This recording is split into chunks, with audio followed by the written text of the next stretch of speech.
Hey everyone, welcome back. Thanks for joining us today. We've got a brand new story to share with you, so let's begin. The first thought that crossed my mind when I woke up was that my throat was a bit sore. I tried speaking but found that I couldn't. That's because there was something in my throat, something hard. I looked around and realized I was in a hospital room with tubes and wires connected to various parts of my body. I also discovered a cast had been placed on my left arm, and I could feel the bandages on my face. What the hell's going on? I wondered, how long have I been here? What happened to me? I tried moving but found it difficult. The door to my room opened and a nurse came in to check on me. She looked at my chart, checked my vitals, then left the room. A few minutes later she was back with what I presumed was a doctor. He also checked my vitals and flashed a light in my eyes. After he finished humming and hawing, he spoke to the nurse, and the two of them removed the tube that had been placed down my throat. That explained why I couldn't talk earlier. Welcome back to the land of the living, Mr. Neely, the doctor said, standing up. That was me. By the way, Jackson Neely, or Jack to my friends. I tried talking but my throat and lips were too dry. The nurse gave me an ice chip and I sucked on it until it melted. Then she gave me another. How long? I managed to croak. You've been here for 10 days.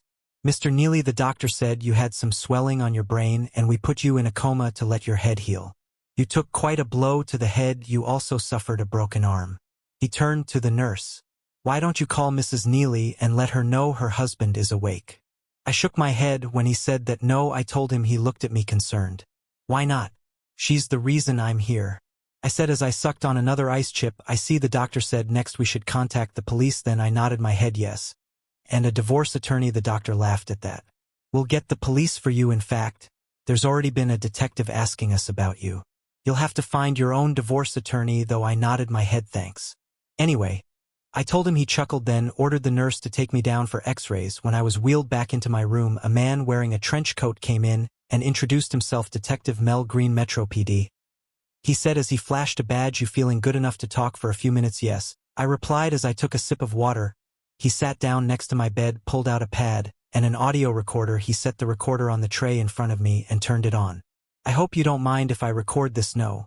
Not at all, I said. He spoke into the recorder to mark the date, time, and location of the interview, then turned to me. Okay, Mr. Neely, tell us what happened. Well, I had just got home after spending a couple of days in Pittsburgh with a client. I had finished the visit a day early and wanted to get home to be with Julie, my wife. When I got home, I saw a strange car in the driveway. I figured that she was maybe having company, one of the girls from her office. I parked in the driveway and went into the house. Most of the house was dark, but I saw light coming from upstairs and I heard moaning. I had a pretty good idea what was going on, but I went upstairs. Anyway, that's when I saw them, Julie and some guy, having sex in my bed. I couldn't believe what I was seeing. Well, I stepped into the room and yelled out. They stopped and looked at me like I was an alien or something. The guy was surprised. I went after him. I was going to belt him in the mouth, but he beat me to the punch, literally. He hit me square in the face once. That was the biggest fist I had ever seen in my life. The next thing I know, I'm waking up here. Detective Green said, did you recognize the man with your wife? No, I've never seen him before. Did you know your wife was having an affair? He asked. I suspected something was going on, but I wasn't sure. Wait a minute, I added. I just remembered there are cameras set up in the house. I hired a private investigator just before my last trip. I wanted to find out if my wife was cheating on me. He wired up the house for audio and video. Just before I left, everything was supposed to be saved to a cloud server. I never got a chance to check. When I got home, it's probably still there. Detective Green opened his bag and pulled out a laptop. Think you can access that from here? He asked. I think so. I have the credentials written down on the back of a card. It should still be in my wallet. The detective went to the small wardrobe in the room and pulled my wallet out of the back pocket of my trousers. I looked through it and found the card here. It is, I said, pulling the card out. I handed the wallet back and he tucked it inside my back pocket. Angus McGregor, Detective Green said, reading the name on the front of the card. Is that your PI? Yes, it is. He's the one who called 911, the detective said. From what I was told, he gave officers a statement, then followed the ambulance here and gave the hospital your insurance information. Have you spoken to him yet? Yes. Green said, told me he found you on the floor at the foot of your stairs, then called 911. No one else was in the house at the time. He found you. Let's see what the video shows us, he added as he fired up his laptop and connected to the hospital's Wi-Fi. Once connected, he swung the laptop around so I could log in. I typed in the information Julius had written on the card and was presented with a directory listing of videos. I selected the video corresponding to the time I was at the house and hit play. The video began as Julie, my soon-to-be ex-wife, entered the living room through the front door, followed by a very large, muscular, bald-headed man. Do you recognize that man? Mel asked. He's the one who hit me. I've never seen him before that day, though we continued watching the video. After looking around the room, Julie turned to the man and gave him a hot kiss. Come on.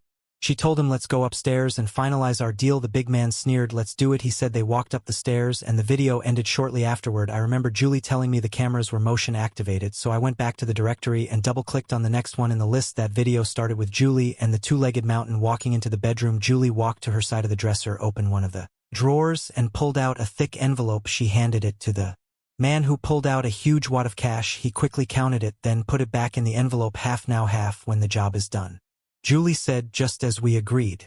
Holy shit, I thought, was she paying this guy to kill me? He sneered as he looked her over. Well, sweet cheeks, what do you say we seal this little deal? He asked. Julie smiled as she looked him over. Then she started undressing. Soon she was naked before him. The man took his clothes off and the two of them embraced one more time before getting on the bed. Which side does your husband sleep on? He asked. Why, she asked in response. That's the side I want to screw you on, he told her. She giggled and pointed to the side closest to the door. He sleeps right there. She said. Good. He said, pulling the covers back. Go on, get over there, you're so wicked, she said. We watched as the two of them had sex on my side of the bed. That's when I walked in and caught them. What the hell is going on here? I yelled in the video. The two cheaters stopped screwing long enough to take a look at me. Julie had a smirk on her face as the big man stood up. I watched myself charge the much bigger man as he stood, but he pulled back with one fist and caught me right in the middle of my face, causing me to fall down instantly. Then he picked me up by my collar and hit me again and again and again. He hit me in the face several times, then dragged my limp body out of the room. Julie got out of the bed and followed, not bothering to cover herself. The video ended at that point. I went back to the directory and selected the next video. That video showed 3 sets of feet at the top of the staircase. One set of feet, mine, was the only one with shoes. The big man picked me up and literally threw me down the stairs. My body lay still at the bottom of the staircase as he did. Julie asked, what now? Don't know, the man said. Want me to finish him off right now? Not in my house. I don't want to have to clean any more of his blood. Then I have to let him lay there. Maybe he'll do us both a favor and die. Maybe, the man said. Even if he doesn't, I can come back and finish the job. Let's get out of here. We can finish what we started at my hotel room. A couple minutes later, Julie and the man came back down the stairs dressed and walked out of the house, stepping over my body. The video ended shortly thereafter. Out of curiosity, I checked the next video and opened it up. In that one, Angus was seen coming inside the house. He checked on me, then pulled out his phone and called 911. He sat next to me until the paramedics and police arrived. I ended the video and checked the directory. There were no more videos after that. Whatever the cheaters had done, they apparently chose to do it somewhere other than the house. What now? Asked. Well, we need to find your wife and her accomplice and arrest them. You sure you've never met that man before? No. Never. You sound like you know who he is. His real name is James Hammond, Detective Green said. He goes by Jimmy the Ham. He's a hitman wanted by the feds for a string of murders. He's well known for killing his victims with his bare hands after he cucks them. You're damn lucky to be alive. I just can't figure out why your wife would want you dead. From what I know, you're basically a salesman account representative, I said, correcting him. I travel a bit and I do some sales, but most of my job is keeping customers happy by keeping them profitable. Any problems in the marriage? Green asked. Even until recently, I told him. Are you one of those guys who play around when he's out of town? Mel asked. You mean, do I cheat on my wife? Hell no. You think I cheat when I have that at home waiting for me? You saw her. Would you be out chasing women with that at home? No, can't say that I would. Green said. So revenge is out as a motive. Tell me, do you have a life insurance policy? Yes, I have $1 million policy through my work. It doubles in the event of an accident, and your wife is the beneficiary of that. Green asked. Yes. But there's more. What's that? He asked. I won a lottery prize not too long ago, $3 million after taxes. I was going to surprise Julie with a cruise for our anniversary. Did she know about the money? Green asked. I told her I had one. But I didn't tell her how much we won, though. I normally handle all our finances, so I didn't think she would find out about it since she rarely looks at the bank statements. So if something were to happen to you, she could potentially walk away with as much as $5 million, right? Green asked. I suppose so, I said after giving it a bit of thought. You think she'd really kill me for money? One of the oldest motivations known to man. Green said. Damn, why don't you log into your account and see how much you have left? He suggested. I did and found that Julie had made 3 withdrawals of $5,000 over the last 12 days. The rest was still in the account. While you're here, why don't you go ahead and cancel any joint credit cards you may have? Once you're done, I'll make a call and put a temporary freeze on the account just until we have her in custody, he suggested. I followed his suggestion and canceled our joint credit cards and reported her ATM card as stolen. When I finished, he made a call to get an order freezing Julie out of the account. Any idea where your wife is now? He asked. When he finished, I shook my head. No idea. Ordinarily, I'd say that she would normally be at home this time of day, But I really don't know. Angus might know your PI, Mel asked. I nodded my head. Yeah, give him a call. He said, handing me his cell phone. We've been playing phone tag the last few days. So he'll be expecting a call from me anyway. I took the phone and dialed Angus' number. He answered after the second ring. McGregor, he said when he answered. Angus, this is Jack. Millie. Jack. You're awake? Angus said, thank God. I was so worried. This isn't your phone though. No, Detective Green is with me in the hospital. Even better, he said. I've been trying to get in touch with him. But we keep missing each other. Angus, do you know where Julie is? Asked. Yes, put me on speaker and I'll tell both of you. I put the phone on speaker and set it on the tray in front of me. This is Detective Green, the detective said. Can you hear me? Okay, Mr. McGregor, of course, Angus said, and call me Angus. Please, Mr. McGregor was my father. We all got a chuckle out of that. So, where is Mrs. Neely now? Mel asked. She's at the international airport and she just purchased the ticket for Chicago. The plane doesn't leave for 4 hours though, so you should have enough time to apprehend her. What about James Hammond? Green asked. Is he with her? Not now, Angus said, but from what I've learned he's set to meet her there in the next couple of days. Okay. Green said. Angus, you keep your eye on her.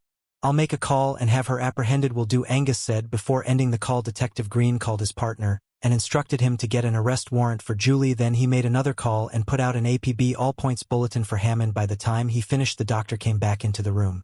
How long is Mr. Neely going to be here? Mel asked. Probably a few more days yet. He's healing just fine, but he took a pretty bad beating, you know. Yes, I can see that. Mel said. I'm going to arrange for a couple of officers to stand guard over him while he's here, if that's all right. That's all right with me, the doctor said, so long as they don't get in the way. Good, Mel said. In response, he turned to me. Before speaking, you take care of yourself. Jack will be in touch. Call if you need anything. Thanks, detective. After he left, I lay in bed and tried watching some television, but my mind kept going back to my wife. Why would she do this to me? I asked myself, wasn't I a good husband and provider? I thought back over our lives together and wondered what happened to the sweet girl I met in college. I went straight to college out of high school. My father had worked his whole life in a factory, and he made sure I had enough money for college, so I went and got a degree in business.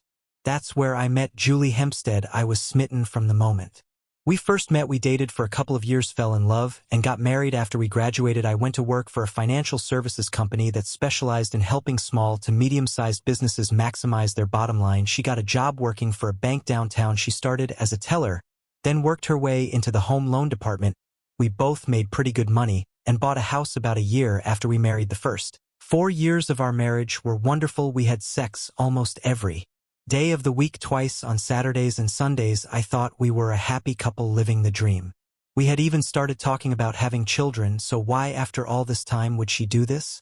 I wondered, was it just the money? My thoughts were interrupted when I heard a knock at the door. I looked up to see 2 policemen poke their heads into my room. We'll be right outside your room if you need anything, one of the officers said. I nodded my head. Thank you, officers. Shortly after that, there was another knock and Angus came inside. He walked to one side of the bed and looked me over. You look a lot better than when they brought you in, he said. How do you feel? Like I've been run over by a truck? What's going on? Well, they arrested your wife at the airport, he said. From what I gathered, they're charging her with attempted murder and conspiracy to commit murder. What about Hammond? Asked. They're still looking for him. They've also got officers around your house, but no sign of him just yet. By the way, I found your phone on the floor in your house, couldn't find the charger, so I bought one for you. Let me just plug it in and get it charging for you. Thanks, I said as he plugged the phone into the wall and set it on the tray next to my bed. I take it you haven't had a chance to speak with a divorced lawyer yet? He said. No, I just woke up from a coma earlier today. She pulled a card from his pocket. That's what I thought. Give this lady a call as soon as you can. I do a lot of work for her, and I already gave her a heads up that you'd be calling. She's very interested in your case. And she absolutely hates cheaters. By the way, thanks again. So what happened after they ambushed me? Well, it seems your wife had been planning this for a little while. She took vacation shortly after you left for Pittsburgh. I don't think she planned on ever going back after your attack. She holed up with Hammond and her boyfriend, going from motel to motel, never went back to your house. Thanks for listening. This story isn't over yet, and things are about to get even more intense. Stay tuned for the next part to see what happens next. Now start next story.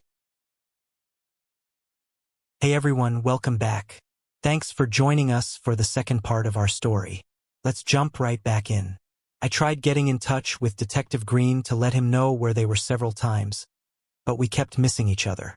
Yeah, he told me you two played phone tag, I said. So any idea where Hammond is now? No, I've got some feelers out, and if I hear anything, I'll pass it on to Green. Sounds good, I said. What now?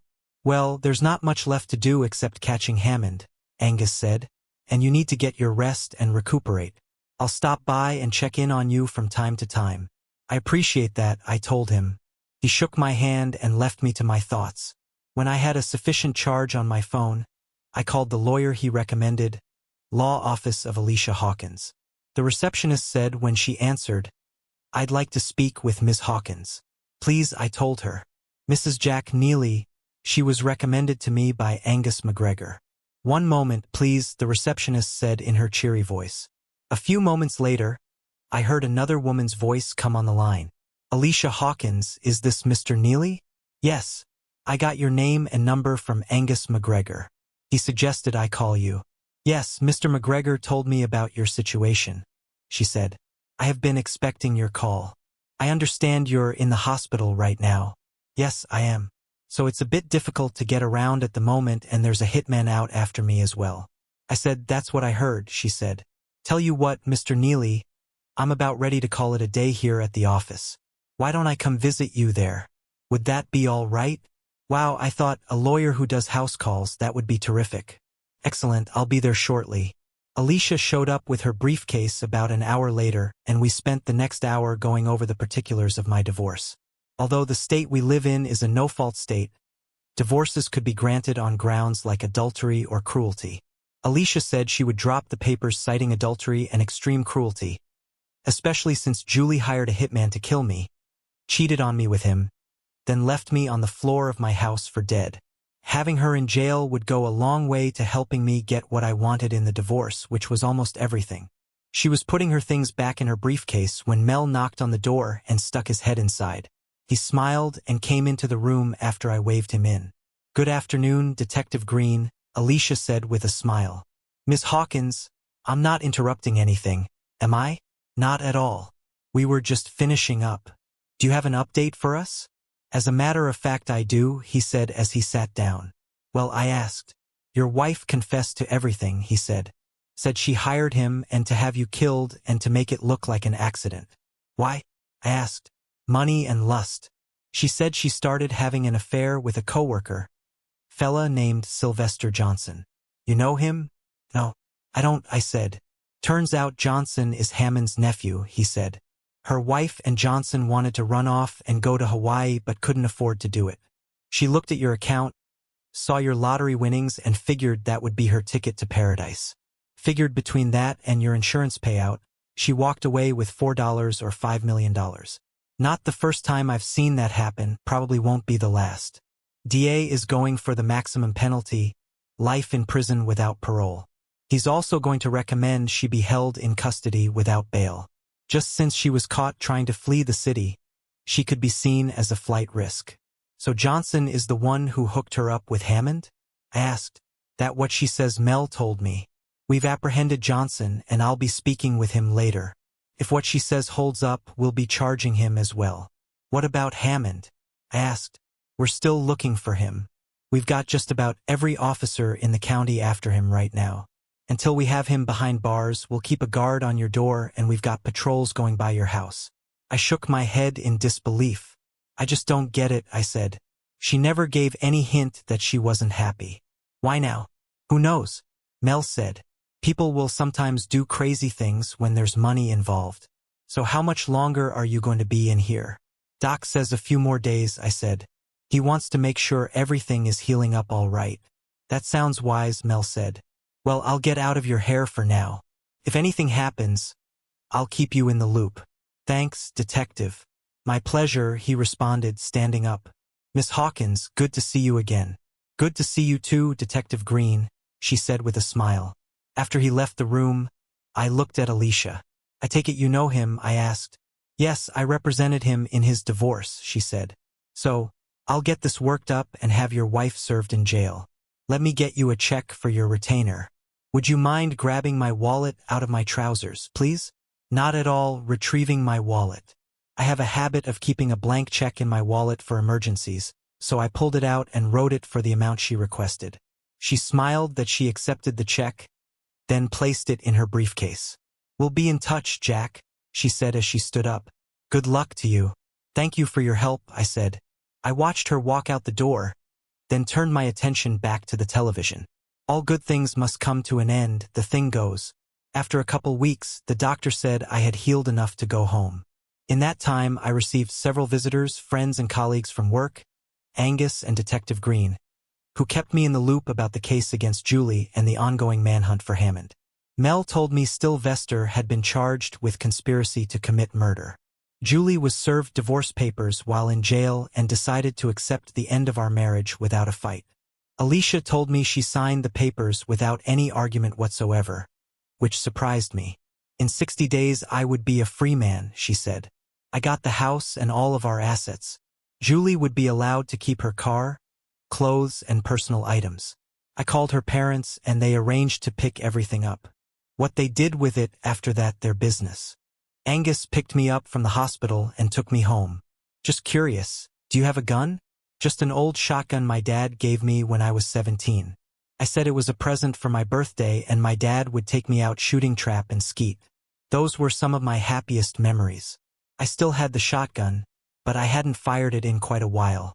It sat oiled up in my locked gun case. I also had a box of shells for the thing. Why? I asked. I'm still out there. You may want to keep it handy. Crap, I thought. That night, I pulled the old shotgun out and gave it the once-over. It was in good shape, even though I hadn't used it in a long time. I pulled out the box of shells and loaded it up. I thought about sleeping in the master bedroom, but I couldn't. Not after what I had witnessed there before. So, I slept on my recliner in the living room, the loaded shotgun within reach. Turned out that was a wise move. I woke up late that night after I thought I heard some scratching outside the house. I grabbed the shotgun and looked around from where I sat. I only had one good arm, so I decided to use my left arm, which was still in a cast, as a rest for the shotgun. I looked and thought I saw the silhouette of a large man just inside the sliding glass door that leads into the backyard. As I looked, the silhouette moved, and I saw a large pistol in one of his hands. Apparently, he hadn't seen me yet. Otherwise, I would probably be dead. I thought I'd get the drop on him, so I reached over and flipped the switch on my lamp. When I did, I saw him, James Hammond, and he was armed. He looked at me, surprised. I saw him start to raise his pistol, so I brought up my shotgun and let him have it. He fell back against the screen door, nearly taking it out of its tracks. In the process, he fired a round from his pistol, but his bullet ended up in the ceiling. I got up, pumped another round into the chamber, and fired again. That round hit him square in the chest and put his body through the screen door. I saw him lying on my deck, blood pouring out from his body. I picked up the phone and called 911. I pumped another round into the chamber and walked slowly to the door. I stood over his body and was about to put a third round into him when I saw flashing lights. Soon, the place was filled with officers, their guns drawn. I put the shotgun down and raised my hands so they could see I was unarmed. One of the officers checked Hammond for a pulse and shook his head. Another officer called for an ambulance. I spent the next hour or so giving my statement to the officers. Just when I thought it was all over, the ambulance arrived. Detective Green drove in behind the paramedics. The paramedics checked Hammond and put his lifeless body in a bag. After zipping it shut, they put it on a gurney and took him away, stopping only to let Mel look at Hammond's face. "You all right?" he asked me. I nodded my head. I was still a bit shaken by the whole experience. I had never shot a man before, and I certainly had never killed anyone. Until that night, the only thing I had ever killed was a clay pigeon. "Yeah, I'll be fine," I said. Mel turned to the other officers in the house before speaking. "You fellas just about done here?" he asked. "We're wrapping it up now, Detective," a sergeant told Mel. "Good," Mel said. "Make sure I get a report on this ASDP." "We will," the sergeant said. Mel turned back to me. "How about I buy you a cup of coffee after they're done?" he asked. "Yeah, that sounds good. Let me go throw something on." "I don't think they'd care for me to come in my pajamas." "Probably not," Mel said. I left the front room and headed upstairs. After changing into a pair of jeans and a t-shirt, I went back down. The other officers had just left, and Mel was waiting for me. "Ready?" he asked. "Yeah, I'm ready." We left the house and got into his car. He drove us to an all-night coffee shop not far from the house. We went inside and ordered our coffee. It had been a while since I had a caramel mocha, so I ordered one. A large. Mel chuckled as he paid the tab. Thought you said you wanted coffee, he joked. Not liquid candy. Been a while since I've had one of these, so I thought I'd treat myself. I told him. We sat down and took a sip of our drinks. How you holding up?